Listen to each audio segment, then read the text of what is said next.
తమిళనాడులో ఉన్న ఈ పవిత్ర పర్వతంపై ప్రతి సంవత్సరం ఆకాశాన్ని తాకే మహాశివజ్యోతి వెలుగుతుంది. ఇది అదే దివ్య అగ్నిస్తంభానికి ప్రతీకమని చెబుతారు. దాని ఆది అంతం బ్రహ్మ విష్ణు కూడా కనుగొనలేకపోయారు. ఒకసారి బ్రహ్మ విష్ణు మధ్య ఎవరు శ్రేష్ఠుడు అనే తర్కం మొదలైంది.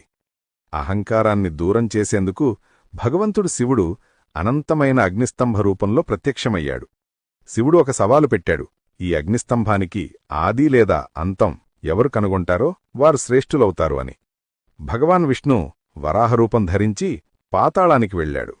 భగవాన్ బ్రహ్మ హంసరూపం ధరించి ఆకాశం వైపు ఎగిరిపోయాడు. కోట్లాది సంవత్సరాలు వెతికినా ఇద్దరికీ ఆ అగ్నిస్తంభం ఆది అంతం కనబడలేదు. విష్ణు తిరిగి వచ్చి నిజాయితీగా తన పరాజయాన్ని అంగీకరించాడు. కాని బ్రహ్మ శిఖరం చూడకపోయినా నేనే చూశాను అని అబద్ధం చెప్పాడు. బ్రహ్మ యొక్క అబద్ధం విన్న భగవంతుడు శివుడు రౌద్రరూపంలో ప్రదర్శనయ్యాడు. తన జటాజూట నుండి మహాకాళ భైరవుణ్ణి సృష్టించి బ్రహ్మను శిక్షించమని ఆజ్ఞాపించాడు. పలకజపకలోనే భైరవుడు బ్రహ్మ అబద్ధం చెప్పిన 5వ తలని తెగదంపేశాడు. ఆ శిక్షతో బ్రహ్మ యొక్క అహంకారం చూర్ణమైపోయింది. దాంతో భైరవుడికి బ్రహ్మహత్యాపాపం వచ్చిందని చెబుతారు. ఆ పాప విముక్తి ఆయనకు కాశీలో లభించింది.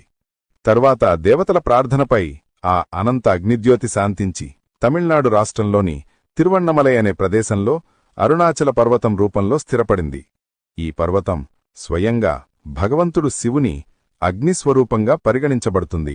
ఈ పర్వతం అడుగు భాగంలో ఉన్న అరుణాచలేశ్వర ఆలయం అగ్నితత్వాన్ని ప్రతినిధ్యం చేస్తుంది. ప్రతి సంవత్సరం కార్తీక దీపం పర్వదినాన ఈ పర్వత శిఖరంపై మహాదీపం వెలిగించబడుతుంది.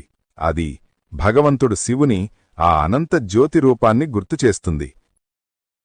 Download ShareChat.